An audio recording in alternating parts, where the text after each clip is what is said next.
For more than a month now, Pakistan has been attacking Afghanistan. Pakistan claims to have targeted terror hubs, but the casualty figures are civilians.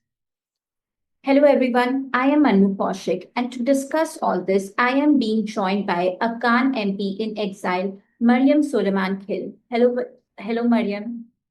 Hi, Anu. Thank you for having me again. Mariam, what is Pakistan's end goal here? Pakistan's end goal is destabilization of the region. It always has been the destabilization of the region.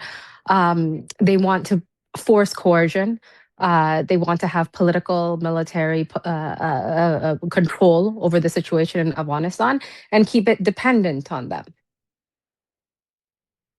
Pakistan's attack on a Kabul drug rehabilitation center left hundreds of patients dead, sparking massive international outrage. Despite this, Pakistan continues to attack Afghan civilians. What actions do you think the international community can take against Pakistan?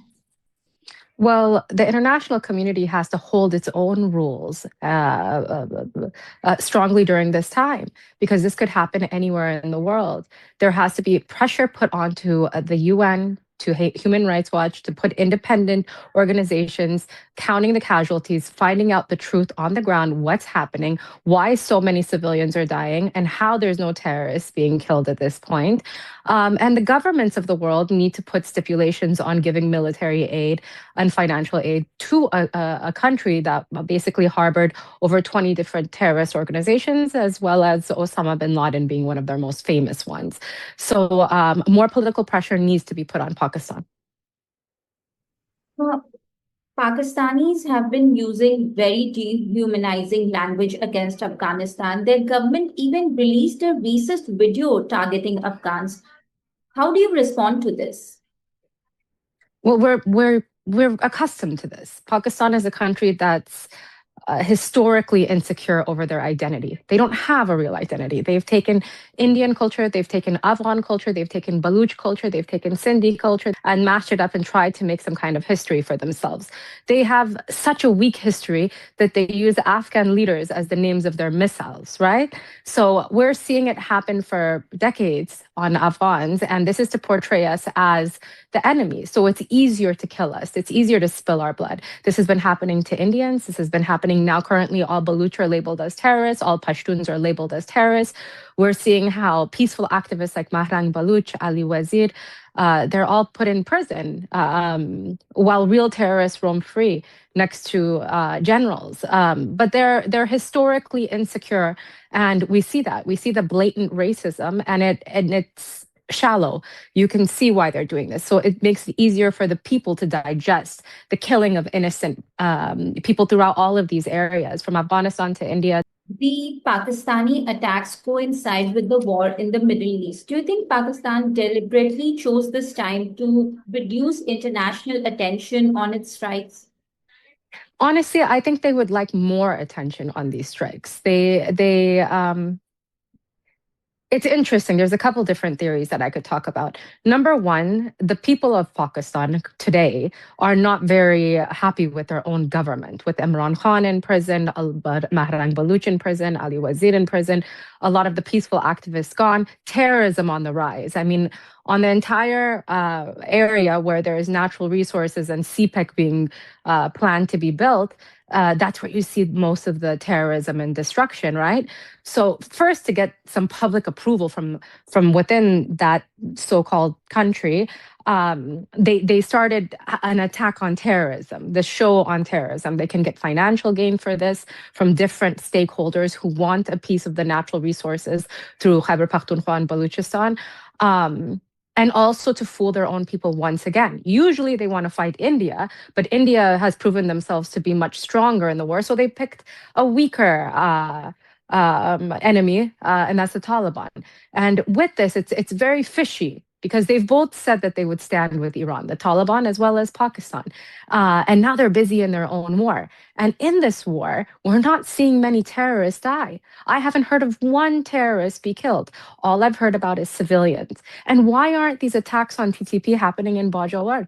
Why aren't these attacks on TTP happening along the Durand Line, where they are residing on the Pakistani side of the Durand Line? So it's very suspicious. It's very easy to target actual terrorists, and they refuse to do so. So killing the civilians is easy for them to do, and it's a distraction. So they don't have to share responsibility in what's happening in the Middle East today. You have called Taliban a proxy of Pakistan. Pakistan now has been accusing the Taliban of harboring TTP terrorists. How do you see this? I think it's funny. I think it's hilarious that they created the Taliban. They sheltered the Taliban. They bred the Taliban. This ideology was made in Rawalpindi from both TTP to the TTA, plus Lashkar-e-Taiba, plus 20 other terrorist organizations were created there and madrasas there. And now they have a problem with it. Now they're trying to wash their hands off of it. People remember it's 2026. We have the internet. We still have families. Our memory cannot be that short-sighted to suddenly think that Pakistan's hands should be washed clean off of all of the destruction it's caused in the region, all the lives lost. And it's from them. Taliban are still their proxy. The reason I say they're still their proxy is because they claim to have a suicide brigade. The first thing that they made was a suicide brigade with tens of thousands of suicide bombers. Have you seen them use any of it? No. Have you seen Punjab be destroyed from terrorism? No. It's the Pashtuns, it's the Baluch, it's the Afghans that are constantly dying. I have yet to see the war really hit ISI, the Pakistani establishment, or Punjab. What does Afghanistan stand on the Durand Line? The Durand Line is a colonial line that was drawn across people, not just land. My father is from Barmal Paktika, and that's right on the Durand Line. My own tribe, my own bloodline lies on both sides of the Durand Line. So it's a festering wound that's never going to heal. And the people of Afghanistan on both sides of the Durand Line will never accept it. This is not going to be solved. If it hasn't been solved in 70 years, it's never going to be solved. And those people deserve to decide for themselves, to call themselves Afghans, to call themselves historically what their forefathers called themselves. They're not even very far back. Some people, their fathers were Afghans. So for Afghans today, it's not something that we will accept, and none of our rulers have ever accepted. Now, Mariam, whenever we talk about Afghanistan, we cannot overlook what's been happening to the women there. Now, a new school year has started and women are barred from education. You have been a voice for Afghan women. What message would you like to send to the world? It's not just about opening schools. What curriculum is going to be taught? I mean, 21 million women are being erased from society. Even if the Taliban open schools, what's the future hold for them? What kind of jobs can they get? What kind of dreams can they have? The misogyny that's happening there is actually worse than you could think. And this is not going to stay in Afghanistan. It's going to spread to other countries. It's going to come to India. It's going to go to the Middle East if we don't stop it now. Creating a place where women can dream, when women can become scientists and not reduced to just what they wear. That's how simple these minds are, is that they're just worried about the word feminism, and that reduces it down to like what women wear. Is feminism really about that? No. It's I'm an equal human and you're an equal human, and we want to build this society together. Some of the most brilliant minds in the world are women. What if the cure to cancer is stuck in one of these minds that are being oppressed today in Afghanistan? So just think of it like that. Think of it like they're your daughters, they're your sisters. It's unbelievably sad, but I'm not one of those people who believe that just allowing women to learn is enough.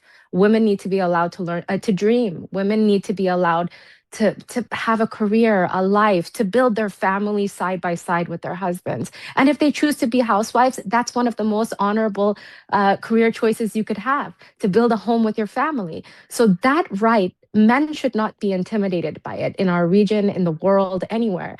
Empower women, and you're empowering your family, your country, your nation, the world. That'll be all from my end. Thank you so much, Mariam, for speaking with Thank me. you, Anu. Thank you.